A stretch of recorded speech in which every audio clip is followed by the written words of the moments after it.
From the Arkansas Sports Network, it's an in-depth Arkansas Razorbacks podcast featuring the man, the myth, the legend, Mr. Brad Caldwell. When I grew up, I remember the Quinn Grovey days where the SWC champions in 88 and 89. I mean, that was the time that I grew up. That's the time that I got hooked on Razorbacks. Around here, we call him the Rain Man of Arkansas Razorback Sports, Mr. Duran Miller. Real quick, speaking about going down to Baton Rouge, and all the corn dogs and all that nature. But y'all remember the time Bobby Boucher intercepted the quarterback and his pants fell off? And finally, he wears his hair upside down and he pushes all the buttons, Mr. Bill Harshaw. When you look at the Razorback athletic program across the board, Hunter Yurichak's got this thing moving in the right direction because these kids are looking at Arkansas athletics going, hey, Arkansas is the place to be, and we haven't had that in a while. Everyone get ready, because you're now connected to the Razorwire. And welcome into yet another episode of the Razorwire. Bill Harshaw along with Duran Miller and Brad Caldwell. And we are live here from the Old Bank Sports Bar and Grill here in Russellville. And guys, welcome to the show. Yes, sir. Thanks. Glad to be back and ready to talk some Razorback football and everything else we got on the Razorwire today. It's exciting, man. Yeah. It's always exciting to come talk Hogs right now. It's, Arkansas's lost 2 in a row, but it's still a great time to be a Razorback fan. It's just, I keep saying it over and over again. I think I've said it 20 times in 20 shows. Right. But it's just like, when has it been this good? And I really think that we're going to get back to the good again this weekend. I mean, women's soccer just got ranked number 1? Yeah. Everything. Right. It's crazy. Now, if we lose Saturday, though, it kind of changes everything. It throws everybody's plans off. That is for 4-0 sure. to 3 straight losses. Right. That would be a little troublesome, but we'll get more into that in a Now, minute. I want to encourage everybody to make sure, hey, comment in here. Tell us what you're thinking right now as you're watching this. You can give us your opinions on what's going on with anything. Razorback sports in general. Obviously, we're talking football right now, Auburn game. Tell us what you think. Tell us what your predictions are. Feel free to disagree right with us Absolutely. as well. Let us know if we're wrong. Let's talk about it. But before we get into the Ole Miss, what was and what could have been, a couple things hot off the Razorwire to talk about. Jordan Walsh, big 5-star, getting ready to commit tonight. That's going to be some big news. It looks like it's going to be good news for Arkansas. You never know until these things are done. But, I think the people on the Arkansas side of things feel really good about where they're at. That's a second 5-star possibly in this class. And, by the way, they're not done with 5 stars no matter what. Right. No matter what happens, they've still got another one. And I can't remember the kid's first name. His last name is Black. I need to go look that up real quick. But they're looking good in that camp as well as a real shot. Georgia. Yeah, I mean, unbelievable what Musselman's done as far as recruiting has went. Yeah, and Jordan Walsh, if y'all haven't watched any tape on him, guy's 6'7", but he looks longer than he is tall, and he's a slasher, and he's the guy that, to me, he does enough ball handling that I think he would be dynamic in Muss's offense. 48-inch vertical. Yeah. 6'7". It's nutty. He's think Justin Smith, but a little bit better handle, in my opinion. So he's kind of trying to think. What was the kid that played for Memphis under Calipari that a few years, several years back? That's way when they went to the championship, they lost to Kansas. The Corey Brewer? No, that was Florida. But anyways, Corey Brewer maybe kind of comes to mind. Corey was 6'9", but he's Jordan Walsh. He would be huge for the program. Anthony Black, by the way, is the kid's name, Yes. and he's actually from Duncanville, Texas. Oh, okay. And Arkansas's in Duncanville right now with a football prospect, and so who knows, man? Who knows what can happen? But I'll tell you, I was a huge Anderson fan. I loved Anderson. I felt like that Anderson brought us a level of respectability. Yes. I really thought when we fired him, I was like, who are we going to get? And then all of a sudden, Musselman comes in, and it's like nowhere really. Yeah, it's just like you've got a guy that recruits like Nolan did before he kind of got rested on his laurels a little bit. Right. And then you've got a guy that coaches like Sutton. And that's, Yeah. you know, I had a longtime Razorback fan tell me, he said, you know, Nolan was a great recruiter and a great coach, but he said Sutton, as far as a technical coach, was a better coach. And this guy coached basketball too. And he said he was a better coach. And so now you've got Musselman here. Craziest the thing to believe, this is nuts for me to even say. If Musselman stays here and continues on the rate that he has been, he could possibly be the greatest basketball. I can't even believe I'm saying this. Yeah. The greatest coach ever in Arkansas basketball history. Now he's got to stay here. He's got to have the longevity. He's obviously got to win a championship. But he is in year 3, guys. And he's got to continue to recruit. And by all indications, he is hitting that trail really hard He right seems now. to like Yeah. it. And he's figured it out. Everybody else is starting to do it now, but he was ahead of the game in this whole transfer portal. And, you know, Calipari was the guy that came in and changed everything for Kentucky with the whole one-and-done system. And but the biggest thing with that is you've always got all these freshmen, and they make those mistakes, and that's why they lose those games sometimes when they're 39-0 or whatever it is, and they lose. But Musselman figured out a different way to do it, and everybody else is starting to do it. I've noticed Florida, they really jumped on the transfer portal the last couple of seasons, and he's just ahead of the game when it comes to that, and he also knows how to get the in-state guys. It's just rolling right now. There's so much momentum there. So, I mean, that, you know, kind of what you're talking about with Anderson. I was in the same boat as you. You know, I liked Anderson. Did I think he was the greatest coach in college basketball? No. I did feel like he got us to another level of respectability. But I was worried about it when they were talking about firing him and everybody was kind of calling for his head. Mm-hmm. I was like, well, who are we going to get? Because this guy right now has stabilized you. If you know, in Arkansas basketball, let's be honest, it had not been stabilized in 20 years. Yeah, it wasn't too So good under, you know, the Pelfrey that's what I was years worried and things about, like right, that. You know, Stan is- Heath. You know, it was nice to have Anderson come back because, you know, to me, he was a part of that 40 minutes of hell. You know, and let's get away from that 40 minutes of Pell. That wasn't worth anything. It wasn't. And, you know, I liked Anderson. I was sad to see him go because of the history that he brought to the program. Yeah, it was but nostalgic in listen, some ways. Musselman, and again, no knock on Anderson, but Musselman is stepping in with a lot of fire in his belly. Yeah. His And- game plans. And I mean, look what he's doing are on the sideline. I mean, he's going to these games, and he's going to and standing on the sideline of the Arkansas football games, Yeah. along with Dave Van Horn and all the other guys. And he's even buying burritos for the student section. And I mean, that's huge. What kind of coach does that? Right. That's crazy, He's, man. He gets it. He gets how to harness all that momentum and just bring that energy, and it's huge, and it's helping every program, not just basketball. Right. It's just building the brand of the University of Arkansas. 24/7 Sports has a class calculator. They do this for football and basketball. Jordan Walsh, according to, and they do a composite ranking.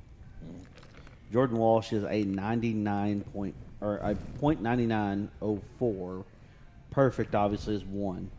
Okay, so he's a 0.9904 according to 24/7 Sports. Nick Smith is actually 0.9965. He is, no matter what, he's the top player in the class. But if you add him into the mix, Arkansas jumps to number 2 overall, just behind Duke in recruiting. If you add Anthony Black into the mix, Arkansas stays at number 2, but Duke's class, according to 24/7 Sports, now I don't know how many they're going to add, but Duke's class would be 69.78. Arkansas's class would be 69.44. Okay? My goodness. Just right there. So now, I mean, you're talking about adding. The craziest thing to me, Darian Ford was the player of the year in Arkansas last year. He is actually, he's the second-rated recruit right now. He would be the third-rated recruit in this class if Jordan Walsh commits. He would be the fourth-rated recruit in the class if Anthony Black and Jordan Walsh commit. And then you've got Joseph Pinion, who is now a top 100 player. He is rated a .9554 rating on 24/7 Sports. He would be he is the last rated Telling you. recruit And in you the class. and you hear these recruits and you see these numbers, and it's like, how can you not get fired up about Razorback basketball. And you got a chance to see the guys that are already on the hill this Sunday on the SEC Plus network, so you got to watch it online. But Yep, 2 o'clock. the red-white game at Barnhill going on SEC Plus. We are doing Eddie Sutton versus Nolan Richardson? I believe teams there's again? something I like think that. so. Yeah. Yeah, that's pretty cool. That's just part of it right there. Musselman, as soon as he came in, he's not an Arkansas guy. But he's been around the block. He's been in college basketball his entire life. But he gets that, and he brought that kind of stuff back. And it's exciting time to be a Razorback fan, Yeah. and to know who you got up there in charge of all these programs, the big three, especially. So again, Arkansas, moving on a little bit, Arkansas takes on Ole Miss over the weekend. And if you had told me last week when we were here doing the podcast from the Old Bank Sports Bar and Grill here in Russellville, if you had told me that Arkansas was going to put up 51, It's Brad's fault. it is Brad's fault. I blame him He picked entirely. Ole Miss. Everything's Brad's fault. But you score over half 100. You're supposed to win that game. It was a shootout, Right. and the biggest thing that's going on, I guess, in the state is the question of Defense. would you have went for it on the 2-point conversion? I think overwhelmingly, what I'm listening to and seeing online is, overwhelmingly, I think fans support that. Let's go Yeah. for it. Let's win it. And we'll unpack that here in a moment. But also, when you say, okay, will you accept that 2-point play? Do you accept the 2-point play call? Yeah, that's what I want to talk about for sure. Because y'all remember during the game, I messaged y'all the drive before when we scored. I was like, "Did we go for 2 here?" I wanted to go for 2, but I'm not a fan of the call. I definitely think it's the right decision to go for 2, but I didn't like the call. Remember the first touchdown in the game? It was a fake toss. KJ fake tossed it, and he Right. runs up. We just saw him jump over 2 guys from the 4-yard line earlier in the game. I get it that it had some run-pass options, but even they said that if he'd have thrown the ball, if we would have caught it, I'm saying, Right. he did throw, but if we would have caught it, it would have been ineligible lineman downfield because it was an RPO. We had a guy, I don't know if it was Stromberg or who it was, but they were in the end zone. Latham, I believe. Yeah, that's right. And so I just feel like I like an option play there possibly, not like we got an option to pitch it, we got an option to throw it. There was just so much for him to think about, and I just felt like it kind of slow development. I want some linemen coming out, some student body right kind of stuff where he can get a head of steam with that 245-pound frame and get a better chance in the end zone. I just feel like it could have been a little better play call there, personally. My thoughts were we didn't make him defend the whole field. Right, just, that too. Just a portion of the field. They'll throw back to the fall down tight end. Yeah, that kind of thing. Something. anything. Just spread them out. Yeah, Whatever. everything was rolled. I wouldn't have had a problem with them running the football in that situation. They Right. ran for 350. I don't Maybe know. not between the tackles. Here's the but- thing that I guess that bothers me. There's 2 things that really bother me about the call itself. Was one, we had ran it before, like just in the 3rd quarter. They were obviously ready for it. That's why they were able to defend it so well. We ran a very similar play there. The second thing is, in a situation like that, an offensive coordinator, and you cannot really pick at Bryles all that much. Right. Probably the best game he's had as a coordinator since he's been here. I think I heard that there was it was an SEC record for yardage, if I'm not mistaken. It was a lot. total yardage for both teams. Yeah, okay, both I teams. think so. And I know that it was 670 or 690 It's like or over 1,300 together. I know, but just for Arkansas, it was Yeah. almost 700 yards. Yeah. So you can't pick at Bryles all that much, but I will say this.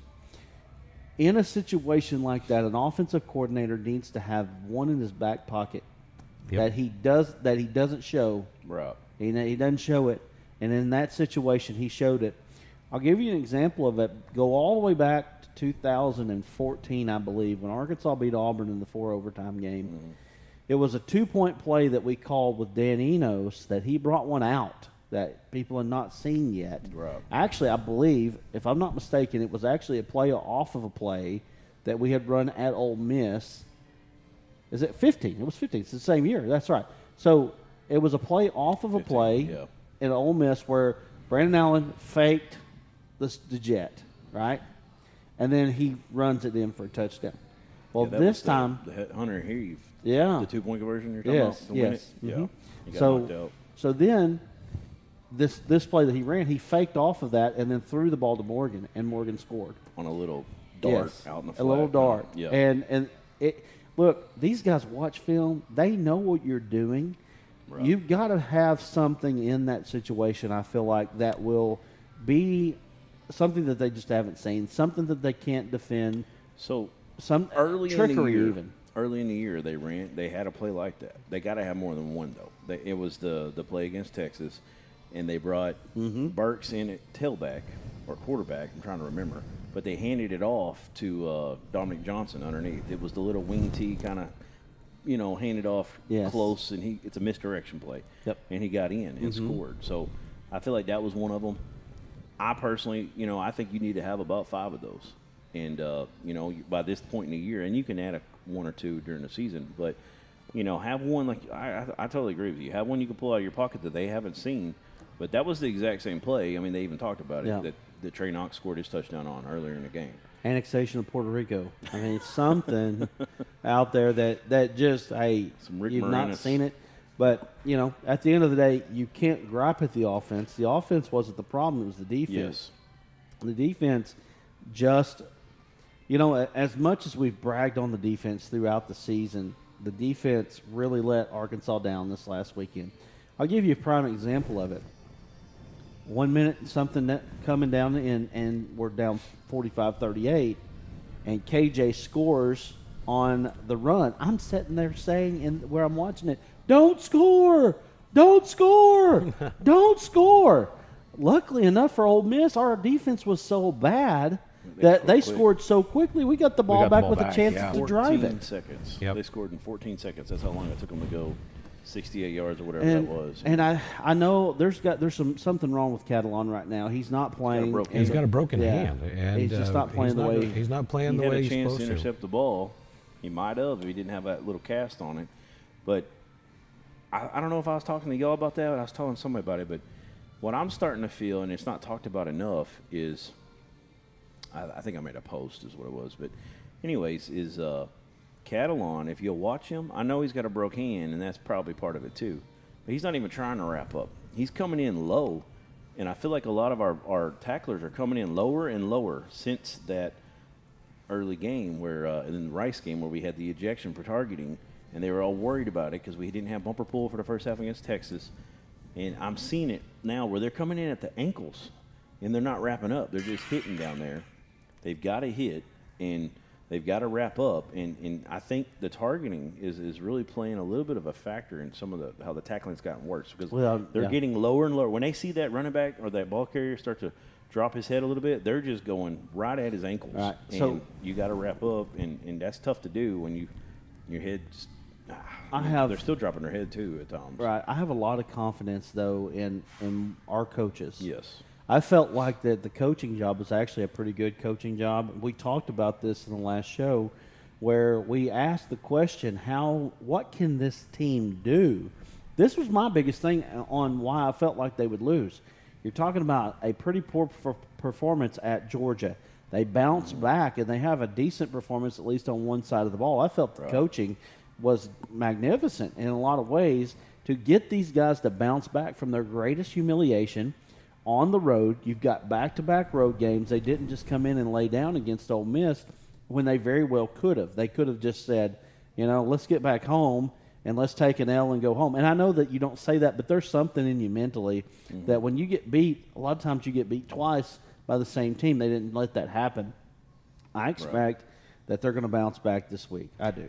Well, when I look at that game, I was sitting here and we went ahead and we scored that touchdown, and immediately I'm jumping off the couch. Go for two, Coach. Yeah. And the camera switches to Coach, and he's holding up 2 fingers, and I thought, I love this guy. I supported the play call, the decision to go for the 2-point conversion before the play was even ran. Now, that being said, me and everybody in my house expected KJ to keep that ball. Yep. And you look back and everybody says, well, he should have ran it. He shouldn't have thrown it. Why didn't we pitch it? There's a lot of questions. And the thing is, as Sam Pittman said post-game, those wrinkles were there. Right. So I think from my standpoint, I support the decision to go for 2. I even support the play call because it had those options. I think the issue that happened is it just wasn't the right read. And Ole Miss really, They did. I mean, they played it as good as they could have played it. Maybe he could have pitched it. Maybe there was an opportunity there, but they played it about as good as they could have played it with that many options on it. So, one of the things I want to talk about a little bit is Lane Kiffin talked about it some after the game, and they went back to the tape last year and they analyzed. They had this game circled. This game has been on their minds all year. They were ready to get some payback, redemption for how bad they played, especially Corral. We talked about that last week. But they learned some things. They ran some certain specific top running plays because they know how we do. We have like a gap scheme where everybody's got their spot, their assignment, and they saw some things and they ran off of that, and it really exposed our defense. So the blueprint is out there on that a little bit. So it's been a big week up there, and you kind of saw that in some of the Pittman interviews of him talking about Odom and some of the things. But they've got a lot of work cut out for them because there's been some exposure now to how to run on Arkansas. Georgia did it when we thought that was just their sheer size running over us. Now Ole Miss out-schemed us a little bit with some things, and it was about the worst tackling game as well. So, it's going to be fun to see how, because Auburn runs a lot of the same stuff Ole Miss runs. It's going to be fun to see how this works out and what changes they did make. If we're going to go to 4D lineman or what. Yep. And so let's listen to what Sam Pittman had to say post-game after the decision to go for the 2-point conversion. Let's hear what he had to say about that. It was a heck of a football game. Obviously, we were a point short. I'm proud of the effort of the kids. Obviously, we made way too many mistakes on defense. Couldn't tackle. Ball got behind us several times. Not a very good defensive performance, obviously. I was proud of KJ Jefferson. The offense, they kept answering the call. Basically, the difference in the games, we put the ball on the ground once and missed a field goal, and they didn't. And, of course, obviously, we didn't convert on a 2-point. But I'm proud of our kids.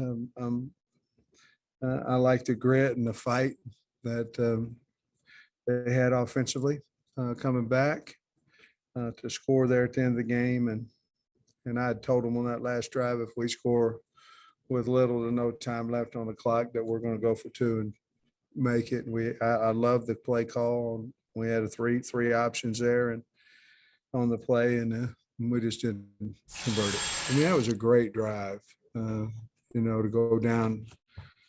We had the 6 seconds on the clock and then ended up with 1, but it was really a well executed 2-minute drive by the offense. And I wish the results were different, but I think I'd do it probably 100% of the time in the situation that we were in. Ole Miss was just scoring. I mean, we were too, but they were scoring easily, and we had to work for a little bit of ours, but theirs were coming whenever, in bunches and a bunch of yards. So I thought that's what I wanted to do, and we just didn't convert it. But I was very proud of KJ. He's a competitive son of a gun, ran the ball well and threw it. Originally, you have a pitch, so you have a pitch and then you have a route, and then you have option of the quarterback to keep the ball, and I liked the play. I liked it all week. Our offense was ready for it, and basically, we felt like the pitch was there. I don't know if it was or not. I had to go back and look at the tape where we thought we could score just pitching the ball out there, and the end, our read did not go out, so he came straight up the field and got in our face a little bit. Probably, I don't know. I had to look at it and see if we should have pitched the ball or not on that. But it was just a 3-option loaded front offensively, and weren't able to execute it. Well, if you notice that, Sam Pittman didn't have a shirt buttoned all the way up. That may come in to bite him a little bit. You notice he goes back after, what was it, KJ, I think, came out and after practice one time and didn't have the right shirt on. And ever since then, they've been buttoned up tight over there Well, when they do their no interviews. doubt about it. But you could tell Pittman, I think he was proud of the kids. I think that he. I think. Right. Look, you scored 50. You should have won. I think Should've won. second time in school history that they scored 50 and didn't win. So, I mean, you just got to just do better. I mean, it's really what it boils down to. And I mean, we wouldn't even be having this conversation had that 2-point conversion worked. Everybody would have been, yay, I've supported it 100%. I love the play call. Right. I don't have a problem with it. I support Coach Pittman's decision to go for it and that play call because it had the RPO option on it. Now, look at this. Had it even been a completed pass, there was still a flag on the play for an illegal lineman downfield, which is indicative of the fact that there was a run option to that. Right. Now, should he have ran it? Yep, I think so. I think it was the bad read based on the way the defensive end crashed in. Now, I will tell you, I've looked at that play a little bit too, and the right side of the line, they didn't do their job. No. They didn't. No. I But mean, the left-hand side did get a little bit of push Yeah. because the lineman was downfield. Yeah, well, what happened, actually, it was the right side. Brady Latham missed his block. That's why he was downfield. His block came up, and he was in the face. That was part of the reason why the play didn't work. But we got to move on. We could talk about this all day long, but there's all kinds of other stuff to talk about Well, today. one thing that affected Arkansas significantly during that game was the injuries. I mean, and a lot of people say, was he really hurt? I mean, I'm sure some of them were legitimate injuries, but something has to happen because what these coaches are doing is they're using these guys. You can sit here and watch them; they're fine, and all of a sudden they're like, "Who, me? Okay," and then they fall Exactly. down. Yeah. And it's like they use that as a huddle, a timeout. They all get together, they talk about their play, and that is something that not only is being used as an extra timeout that they're not having to pay for, but it's also slowing down the game. Yeah. It's affecting the momentum of the game, and that's something that the NCAA has to address. Yeah, and there was, I believe, 1 sack in the entire game, and it was Cunningham or whatever the linebacker is, Campbell or Cunningham. I think it's Cunningham for Ole Miss. He goes out, stopped the momentum. We had just picked up a first down, and we're rolling down the field. He goes out. 3 plays later, he makes the sack, and one of the drives where we had to punt it away, Right. and or maybe the only Well, drive. the most egregious one was the time when the guy, we're sitting there, on about the 10-yard line, and the guy just, big old nose tackle, just lays down like a cow in the field, man. I mean, it was like, It was obvious. it just laid down. And to me, you could see the wide receiver, Tyson Morris, he's like throwing his hands up. He's mad. If it's me and they're going to do that crap, I'm just going to snap the ball. Yeah, might as I well. mean, you've got to get to a point where you can combat it, okay? And when they're faking injuries, you got to make them pay for it one way or the other. And you know what happens with all these injuries is these guys just lay down on the field. Everybody's looking around like, what just happened? So take the time. Take the time when they're saying what just happened, just snap it. I mean, there's got to be something because it's not a fair thing. Either put a snap clock in that you can't snap it within 10 seconds, or do something about when they lay down on the field that they have to stay out for 5 minutes of game time or whatever maybe, it is. Or maybe if The rest there's of an that injury drive, at timeout, least, something. Yes. or if there's an injury timeout, you're not allowed to huddle up on the sideline. True. Yeah.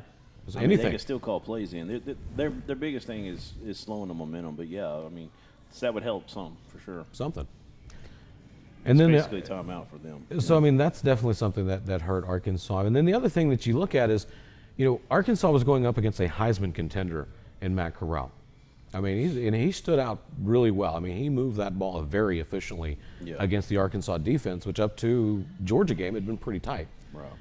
You look at KJ's numbers and compare, and I'm the number one guilty party here.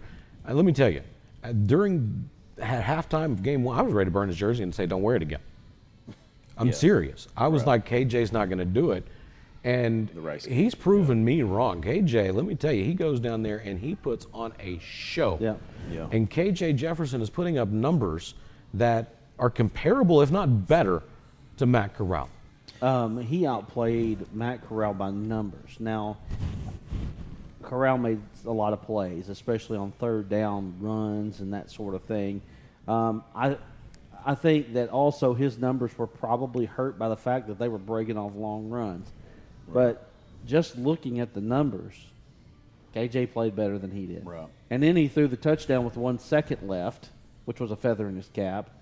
I mean, there's all kinds of clutch. things. So clutch. There's all kinds of things that happened in this game to show me that if KJ Jefferson stays around, he's going to be one of the Can you best that we've imagine? ever had. We talked about that a little bit after the game. You know, this is his first year to start. Right. He could be really, really special coming Yeah. in next year. With all My the thing is confidence. how can you score from the 4.5-yard line diving into the end zone Over 2 players and take a hit. and not be mentioned as one of the best players in America? Right. How's that And possible? basically land on your neck weird. You So know? I will tell you this: if Arkansas wins against Auburn, okay, look at the schedule the way it sets up. They're 5-2. If they beat Auburn, they're 6-2. I mean, they could go out and beat Pine Bluff pretty much with their hands tied behind their back. So then you've got 4 games left. You're favored in 3 of them. Arkansas has got a chance to go 9-3. Good chance that they could if they beat Auburn.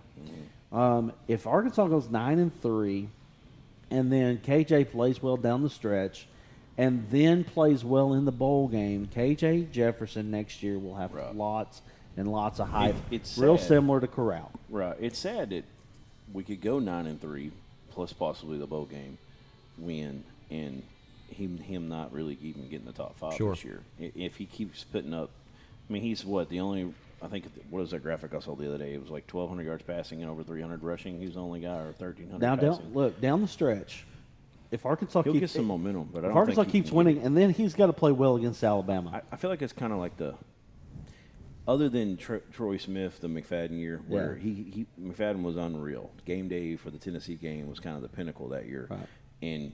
but there was no way he was winning that year because Troy Smith. Am I saying his name right? Is Right, that right? Troy Yeah. Smith. For Ohio State, he was so far ahead. But there's not really a clear-cut favorite this year, so it's a little bit different. But I do feel like there's really no chance for him to win it this year. And personally, what do you think? not that he couldn't deserve it. You think KJ should be maybe considered?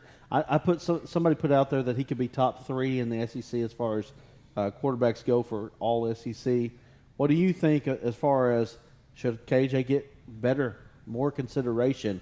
Let us know down here in the comments. Yeah. That's it. Let us know in the comments. And, hey, we're going to take a quick break. And while we're on that break, definitely let us know your thoughts about it. We're going to come back, and we're going to talk about the looking ahead to Auburn and that matchup on homecoming, another 11 a.m. kickoff, guys. And we'll be back in just a moment.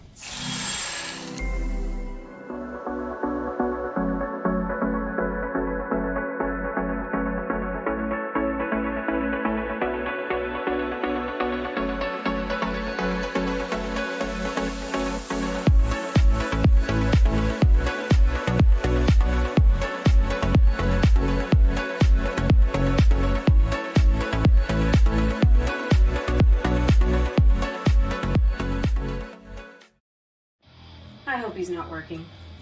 And that's what I really like about Sam Pittman. He's always genuine, and I really think he's very happy to be at the University of Arkansas. Did I put a question mark in the teleprompter again? I forget you literally read that thing like exactly as it's written. Oh, come on, Bill. You know you're just as off the cuff as Sam Pittman is. At least y'all ain't got a wasp nest out here to deal with the size of Brad's head.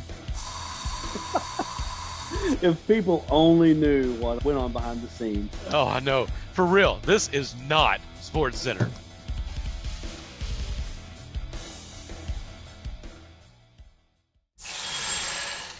Back here on more Razorwire, we are again live from the Old Bank Sports Bar and Grill in downtown Russellville. And guys, those chicken strips, I'm telling you, they're hand breaded, and the homemade chips. And we've had them a couple weeks in a row here. I think I'm gonna have another one. So the burgers are great, in too. this shot too, you can see my shot. You can see the TVs behind us.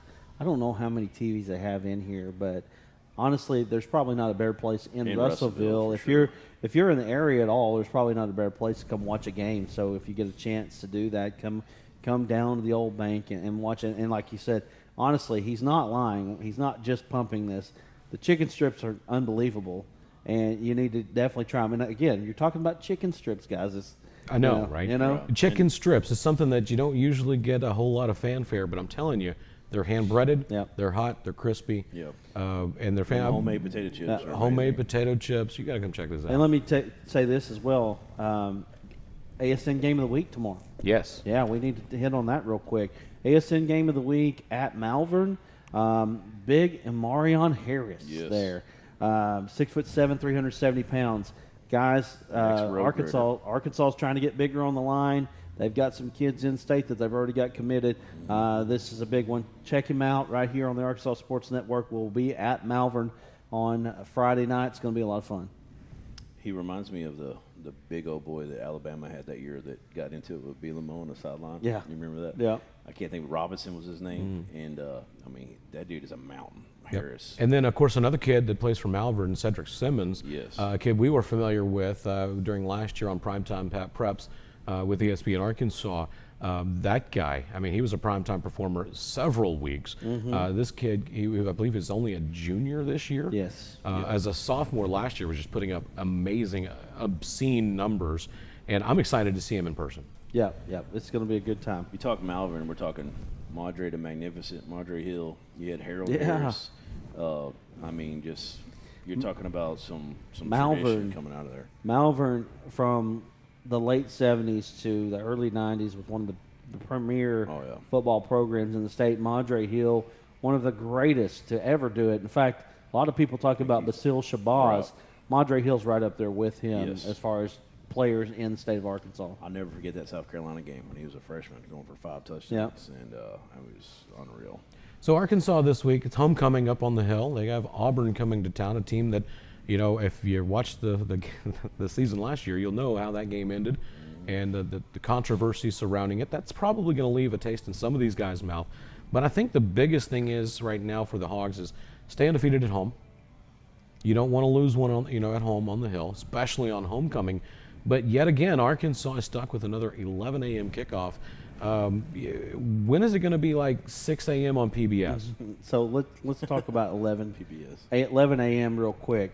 The 11 a.m. kickoff is not considered one of your crap games, I guess is a better way to say it anymore. Since Fox put their best game at noon, they've decided, ESPN's decided to go against it. That's why you've got Auburn and Ole Miss at that time.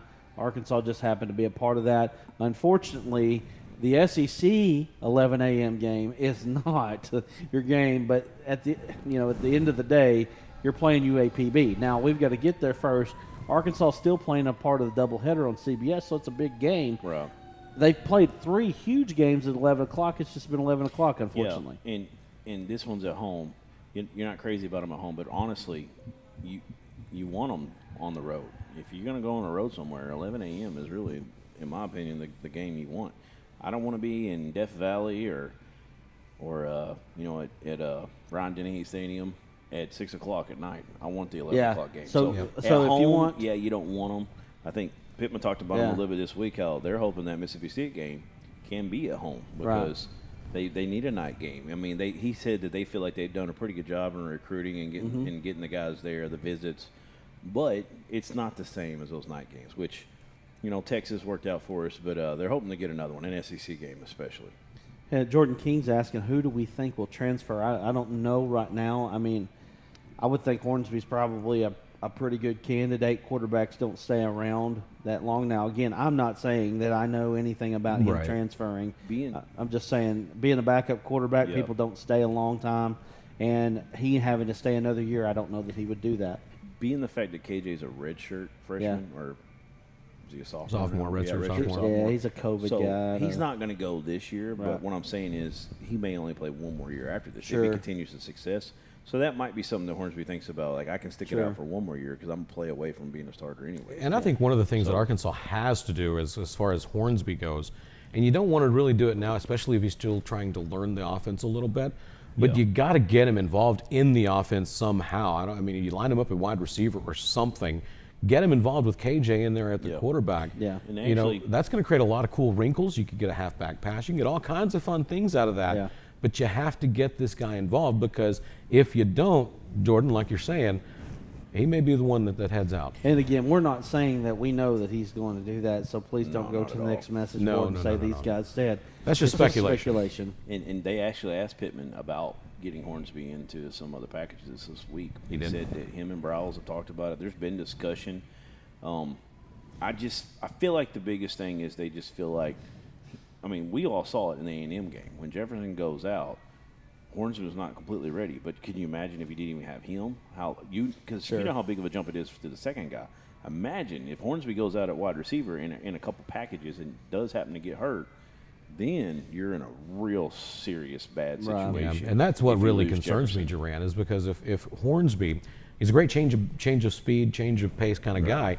If Hornsby does end up, if he does, and again we're just speculating here, if he does go, who's our number 2 then?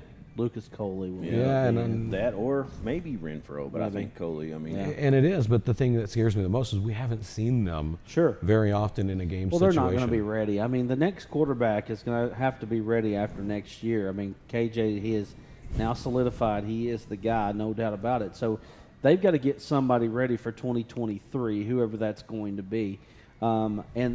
Is it going to be KJ? Who knows? Or not KJ, but Hornsby. It could be. Yep. I think he's the heir apparent, but if not, you got to get somebody ready to step in. he's a high 4-star for a reason. I mean, we've all seen him the glimpses in spring game and Just different elite, things. absolutely he can absolutely elite fling speed, the man. football. Yeah. I think it's all learning the offense, really dissecting plays. He's ready to. He don't give it a chance most of the time.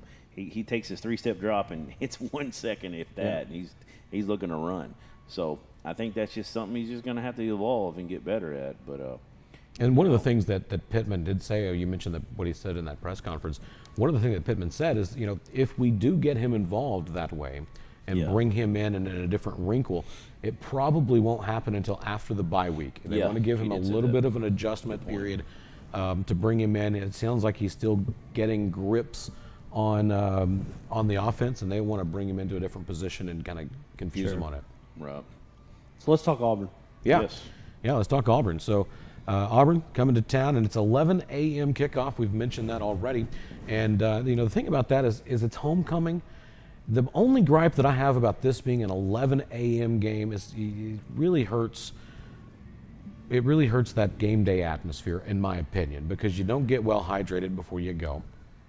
Well, that's what Pittman's saying. Now he's like, we need you. Yes. And I think Pittman understands this is a very important game for Pittman. It's a very important game moving forward. It's a very important game for everything that Arkansas is trying to do. You lose 3 in a row, you get kind of that bad juju going on. We need this to be a good game. They're trying to get the crowd in it. They're trying to get ready to go. And Morgan talks about that a little bit, Al. Yeah, Morgan talks about it, but Pittman is a smart coach. He wants the crowd to be there for the fans to enjoy it and be loud, but he knows that when they get going and they really bring that level of intensity like they did against Texas for us, or like Georgia's fans did for them when we played them, that helps the players. It gets them in a zone and they really get going and gets their juices going to another level. And Pittman it's not knows just the hearing. Pittman knows that we've been on the road. We've had some loud situations, and he knows that Arkansas needs a loud situation Saturday, especially an 11 a.m. game. He's pleading for anybody. Brad, you're going to the game. He's pleading for you to be loud.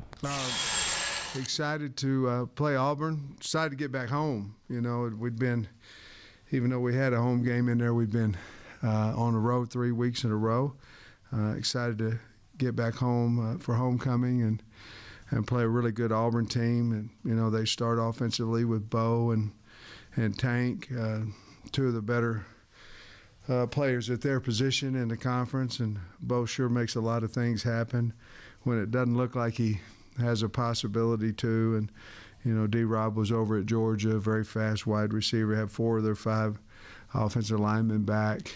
I really like their team. They're physical, really well coached. Coach Bobo does a great job over there. They're really physical, and defensively, to me, they're back to where Auburn's been, dominating on the D line with Hall and Fair and Harris and Wooden. I think those guys are really good players. I don't know about Owen Papo, whether he's going to play or not, but he's certainly one of the better Mike backers, even though Chandler Wooten's come in and played really well. And then on the back end, Smoke Mundy's an exceptional player.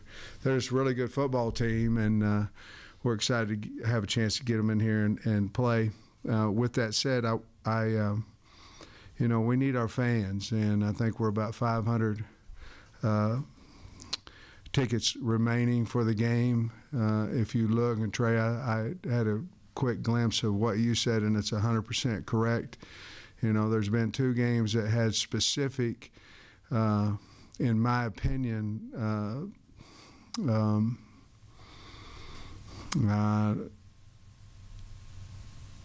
With the game, I think the crowd mattered and helped the winning team. And I'm not saying either team would have not won without the crowd, but when we went to Georgia, it was 110 decibels over there, and it certainly affected the beginning of the game and throughout the game. And, of course, when we played Texas here, our crowd was as good as any crowd that you could ever hope for. We need that crowd again. We need our students in here early, raising heck early before the game. And I'm just telling you that the football team needs the fans, and we need them to come here and help us win on Saturday. So again, that is Coach Pittman, and he's looking for some help. He needs the crowd to come out and be loud and create that hostile environment, because we don't want another Auburn situation with a backwards spiked ball. I think they're Ole Miss pointed to that game. I think Arkansas pointed to this game. Yes. I think that they're going to be ready. I really just don't have a lot of fear when it comes to this team being ready to play. Now, will they make mistakes? Sure, every team does. Is the other team pretty good too? Yeah, they are. But it just as far as our team being prepared, I think that this coaching staff does a great job at doing that. And not only is our football coaching staff doing a good job, but also the basketball coach, Coach Musselman, he's pitching in as well. Check out what Coach Musselman's up to. Good afternoon. Welcome to Sonic. Can I take your order, please? Yes, I'd like 500 breakfast burritos. I'm sorry, did you say 500? You know what? Actually, make it 1,000 breakfast burritos. 1,000 breakfast burritos? Yep. What are you feeding? I'm going to feed the entire student section for the Arkansas football game when Auburn comes to town. So I need these Saturday morning at 9 a.m. so you guys can start cooking now. Okay, we're glad to do it. Awesome. We'll have that ready Saturday morning. Saturday, I'm gonna be right back in this stall number 2, all right, at 9 a.m. Okay, we'll see you then. Let's go, Sonic. Let's go, Sonic. And, those students are going to get some breakfast burritos. And let's go hang out in the student section, man. I love it. Hey, I really thought that all that was staged for a minute, and then he was like, the reaction that the guy had, I think that was real. Yeah, he's like, 500? Wait, are you serious, 500? And then he ups the ante. He's like, no, I want 1,000. Right. And, I've had those orders working in fast food before, and it's like, are you serious right now? Yeah. And it's even if you're ordering 20 cheeseburgers. I mean, that's a big, are you really ordering 20 cheeseburgers? So when he steps in and says, I want 500. Well, surely they have to go to a bunch of different ones to make that happen, right? Wouldn't you say? Usually that's what happens is you'll get a lot of the ones in the area, they'll each pitch in, 150, 200, and kind of bring them all together. But now we know where Coach Musselman's going to be at 9 o'clock Saturday morning. Bill, when you step up and order your 20 hamburgers, you have to do your sling blade voice. Yeah. And that's one of the things that when I go through drive-thrus, drives my wife crazy. If you're watching, I'm sorry, babe. Drives my wife crazy because I'll get to the drive-through order screen, and I'll get up there and I'll say, "Yeah, I want me one of them biscuits." Mm-hmm. And she's like, "Oh my goodness, what is she doing?" And I get up to the window, right? I get up to the window, and all of a sudden, and I could be ordering like, "Hey, I want me get me one of them there. Give me one of them there cheeseburgers." But I get up to the window and I'm like, "Hey, how are you?" I thought you're from Athens, not Mountain Bird. And my wife is just like, "Are you kidding me?" Oh man, you got your muzzle rotor ready? That's it for Saturday. Yeah. All right. Yeah, and then, of course they walk through my front yard all day long. I'm like, I just need to sit out there with a bow. Yeah. Right. I'll get me one. But we mentioned earlier. This is another thing we mentioned earlier about Pittman and his collar and all of that. Yeah. I was watching some of these earlier, and Grant Morgan, he's a great guy. I love listening to Grant Morgan. Right. And when they had Grant Morgan, on there, what was it, Tuesday when he was doing his interview, I'm like, oh, this is going to be good. Grant always brings something great to the table. And he was talking about Auburn and what he expects from Auburn. And then Otis gets in there, and Otis says, asks him a question about his collar. And he says, guys, you can watch throughout the whole interview where they're kind of adjusting their collar and kind of pulling it out. They look uncomfortable. And Otis picks up on that. And Otis says, "Hey guys," or Bob, yeah. And check this out. If you guys want to unbutton your top button, I don't think anybody will mind. You look a little uncomfortable, but hey, a lot of teams are going to lose at Georgia and Ole Miss. The national media still and coaches obviously think a lot of you guys because they still have you ranked. But how important is it to not let this losing streak get to 3 and protect the home field? I mean, you never want to lose, and it's our home field. You got to win. And then again, you never want to lose, even if it is Georgia or Ole Miss. So, you just got to take every game one at a time. You want to win every single game. We let Ole Miss, and we lost to Georgia. So, we got to come back out and just treat Auburn like Auburn. Hey, Grant, you want to take that one too? Bob, I'm not gonna lie. I was fixing my collar. I didn't really hear your question. The way we got to focus at Auburn is we got to focus on this next game. We got to be able to win it, and not because it's a make or break, but it's because it's our next game on our schedule. We got to be able to focus and be able to go 1-0. And it's not the cliche 1-0 that we all talk about. It's the 1-0 as in that's what Arkansas football does nowadays. We take what's in front of us and we try to win it. We got to be able to go back, and everyone always looks at those big 4 games that we were supposed to lose all 4 in October, but we got to be able to say, listen, we put our foot down. We got to be able to play football and especially do it in front of our home crowd. So we're excited for it. We're excited to get Auburn in here. I absolutely love watching Grant Morgan, listening to Grant Morgan. He's just an absolute hoot of a guy. He is. He's a Morgan. Remember we talked to Drew, and he talked about being a Morgan. He's a Morgan. I think those guys are pretty cool, man. You got to have guys like that on the team. You want guys like that on your football team. Oh yeah. And he's cool, and they're looking forward to getting back on track, and that's the biggest thing right now. They're all looking forward to that. I'm looking forward to that, and I think that they're going to be able to do that. And they also talked to him about that game last year. Do we use that as motivation, or do they use it as motivation? The backward snap, and Grant went in the detail of what he saw. He was hollering, "That's a fumble," the whole time, and Joe Fouché recovered it. And, we all were. I was too. I was hollering too. That was last year and went down as a loss. They're just worried about this game, but it's in the back of their minds, and I feel like it's going to help them bring a little extra juice this week. The question is going to be, can Arkansas get back to stopping the run? Yes, that's the key. That's the key what I'm to the whole most game. concerned about is what they're kind of, what Ole Miss is going to – Auburn looked at Ole Miss tape. They're going to try to do some of those same things to kind of get us kind of, misdirected a little bit and see if they can expose some holes in the defense. And I'm excited to see if Trey Williams is healthy. He's got that bicep injury, whatever it is going on, how much he's going to play, if we're going to go more 4 down linemen.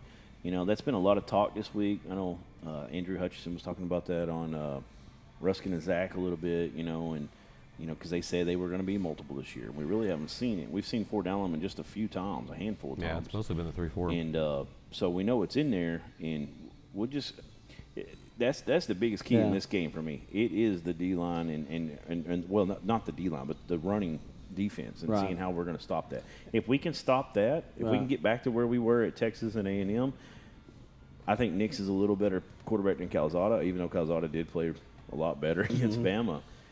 That's something else we need to talk about. But we talked about it last week, how we felt whoever wins this game was kind of in the driver's seat to win the way, or to get second. I'm sorry, but now that Alabama's lost, it's wide open again. It's still open. It sure is, we have to take care of business this Saturday against Auburn. Yeah. If we don't, that conversation is basically over with. And here's the thing about that: if this is a way big if Arkansas goes to Bama and wins, then their loss would be 1 against the West and 1 against the East. Right. Alabama would have 2 against the West, and then Ole Miss, you'd have to find a way to lose another one.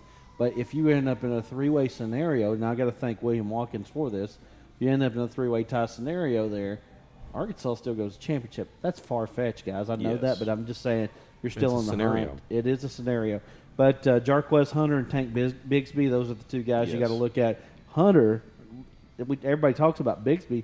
Hunter's actually the leading rusher on the team, 465 yards on 47 carries. Yeah, he's averaging 9.9 yards a carry He's for the electric. Tigers. Yeah, he's electric, and we didn't bring up Bo Nix much, but you know, he doesn't impress me. He'll do some things, but he has that one play, it seems, every game where it's that Matt Jones top armor in the backyard running around, and all of a sudden he pulls something out of him, you know, and can get some big first down. So we'll see how much magic he can bring to the table, but hopefully we can corral him and really put the pressure on making him be the passer in this game. Yeah, that's the key. Is there anybody on the Auburn team named Brandon? That's what I want to know, because it seems like everywhere they go, there's somebody wanting to root for Brandon. So, you know, that's been going on, you know, everywhere. I don't know what's, but I don't know who it is that's so popular. Moving on. Yeah, here we go. Meanwhile, right. How about that 4-yard leap by KJ Jefferson over 2 guys? Man, that was incredible. I mean, you can't. I watched that, and I was honestly concerned when I watched him, because he landed on his head. He landed on his head a little bit, and I thought, that's not what you want to do. You're going. I'm sure the coaches said that to him too. I'm sure they did, because this guy's looking like he wants to go out like Friday Night Lights. That's not what you want to do. I wanted to bring that up because I was going to say it earlier when we were talking about KJ, and they talked to Morgan about that. They were like, "Do you think that was his best game ever? You know, like he went to another level." And Morgan, and I feel this way too. And obviously, he's going to know a lot better than me from practice, but and being around him every day. But that wasn't KJ's best game yet. That was just KJ. He's just coming KJ. Into his own. You know, he's starting it might have been his best game so far, but that wasn't nothing surprising to him. Is what I'm saying. That was just KJ being KJ.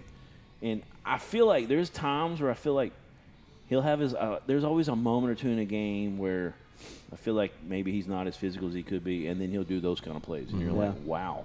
Because I always want to go back to like McFadden. You remember how McFadden ran the ball? That's why he was special in college, because he hit the hole like he shot out of a cannon.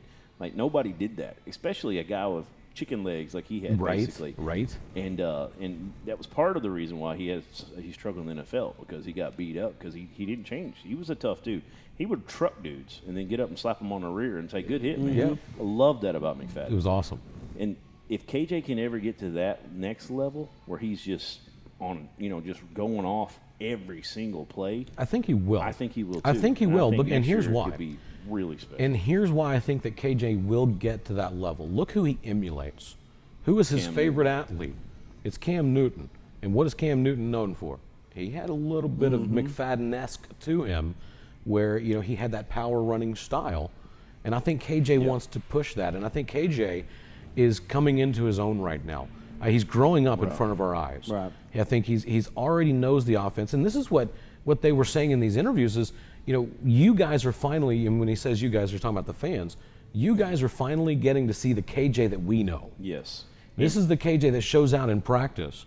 And that's what opponents of Arkansas should be scared about. Right. Because KJ, you're not seeing the best of KJ. Exactly. And another thing is I feel like he grew up in that game a little bit. And, you know, I was telling you about this, Bill. I was like, I wish they would have asked Grant about, you know, this Auburn game coming to Arkansas.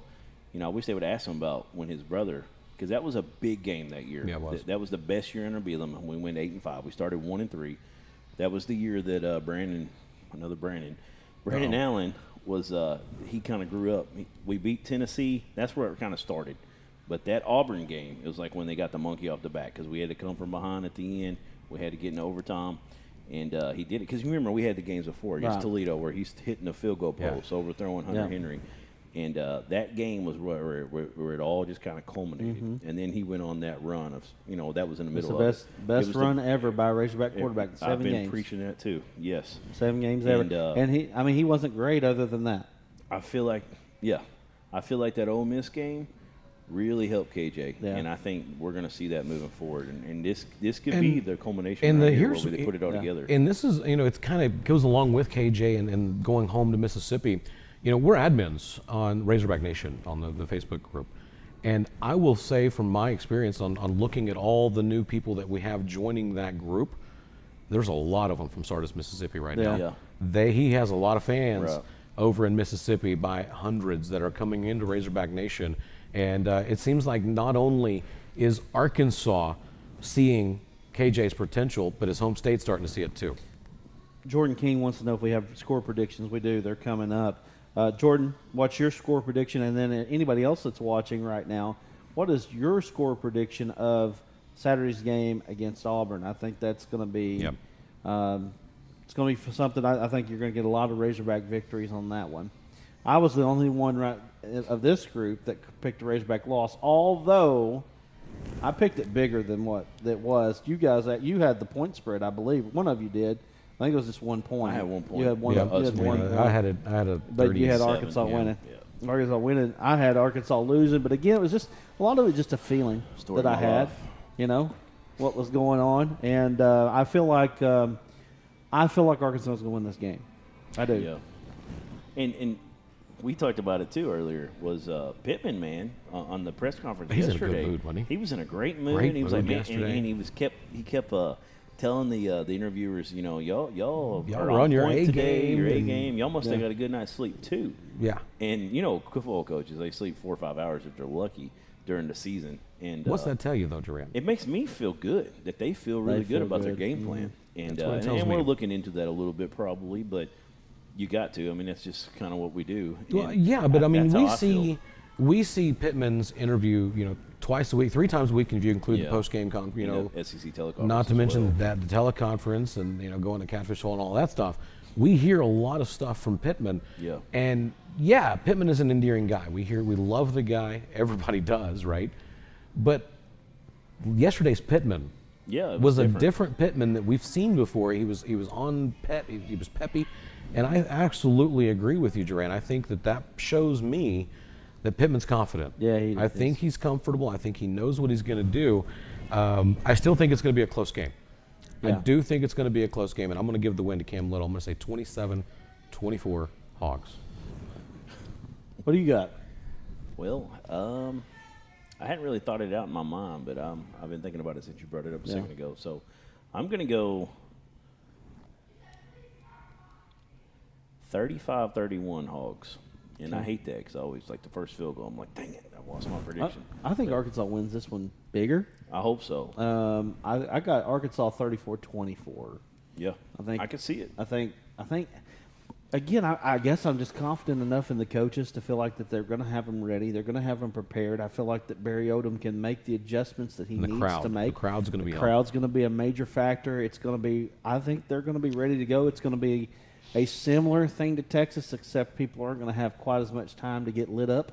Yep. You know, we won't have Dalton Wagner, so we will have some different things going on the offensive line. Like he said before, Ty Clary filled in very well at really the right tackle. pro. He did a great job.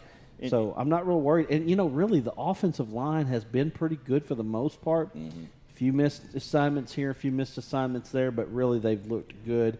I just feel like I feel good about this one. I do. I feel good versus what I did last week. Yeah, and I feel like we're going to see the whole St. Brown and Tykees Crawford kind of trickle in a little bit more here and there, especially with Clary moving over. Opens up a little bit more space in those guard spots. Yeah. That's something that Pittman wants to get to.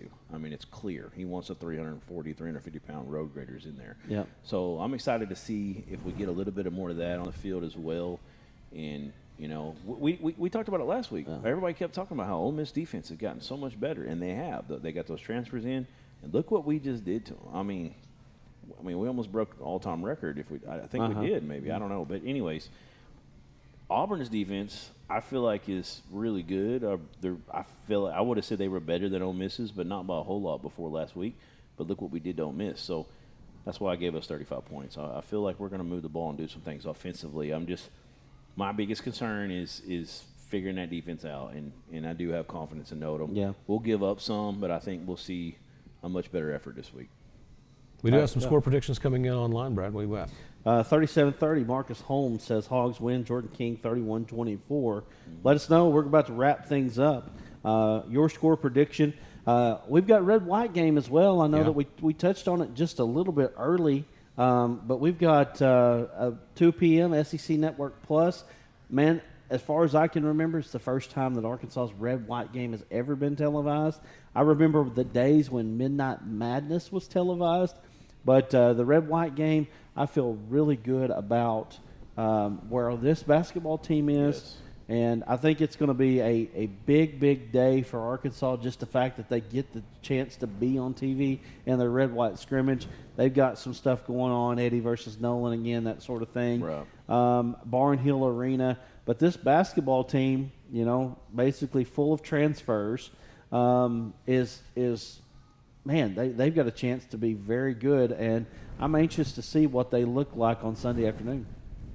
Yeah, definitely. And, I mean, there's just a lot of pieces. It's going to be exciting to see how Musselman fits them all in. Whittles that play, and, you know, he's going to get it down to about a 7-8 man rotation. And, man, he's got a lot of good athletes to play with. And, I'm excited, man. Basketball's going to be off the hook this year. It is going to be lit. And the thing is a lot of the guys that we're looking forward to seeing up at the Hills, not even there yet. And that's when it's going to be really dangerous, when these new guys get on campus. You know, I like this. What I'm looking for in this red-white game is to see the progression of the depth.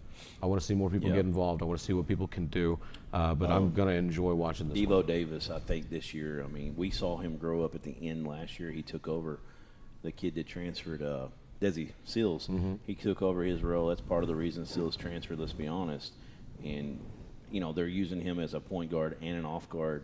He's a natural point guard. That's what he played all in high school. And, man, I can't wait to see him and Nobles and Chris Leak. That dude, the pocket rocket, that's what I don't know if anybody else called him that, but that dude is a freak. I mean, he is so hard to stop. And, you know, Musselman's a big defensive guy, and you know he's going to have those game plans.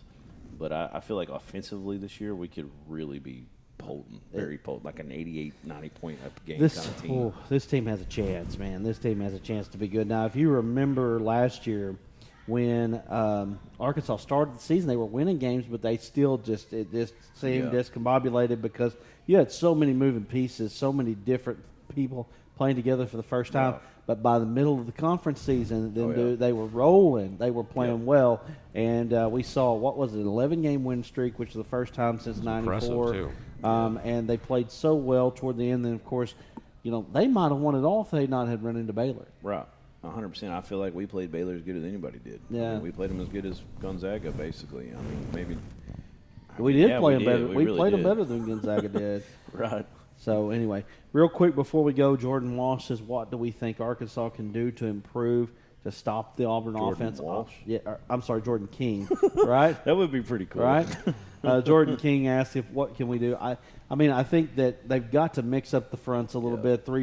They've shown the three front quite a bit. I think you will see some four-man fronts this week because Auburn is a little bit more of a rushing team than what you've seen in the past. What they're really doing a lot is they're getting us in those situations where our D-backs in this 3-2-6 are having to come up and make the tackles. Yeah. And that's a mismatch when they've got when they've got the numbers lined up, plus we got a 220-pound physical running back like Tank Bigsby going against a 185-pound Greg Brooks. That's a mismatch. They're going to win that. He's going to fall forward for yards, things of that nature. If he if he doesn't break the tackle completely, so I'm excited to see what changes they've made a little bit because I know they have, and because they had to after that Ole Miss debacle. Hey, football weather this weekend, 40s. 40s on Friday night. They said at Fayetteville they're expecting low 50s for kickoff. I'm like, oh my gosh, man. Hey, listen, it's going to be a fun time Friday night when we're on the road in Malvern taking it with Robinson. Don't forget, you want to check in ASN Game of the Week. We're going to focus on all the Razorback recruits in the state, bring them to you so you can see them in a full game situation instead of just the highlights they want you to see. And Marion Harris, man, I'm looking forward to seeing that. Yeah, huge, 6'7", 370. Again, Arkansas is trying to get bigger on the line. You can't get much bigger than 6'7", 370. Well, that's going to do it for our show this week, though. Anybody else have any additional comments before we wrap this thing up? We'll be doing Dover Lamar. I'm looking for the next Blake Kern walk-on. There you go. There you go. So all of that's going to be available. You can catch it all on the ArkansasSportsNetwork.com. Don't forget to tune in. We'll be right back here, the Old Bank Sports Bar and Grill, next week, same time, same place, and probably with the same amazing chicken strips. I'm looking forward to that. And we'll be back next time right here on The Razorwire.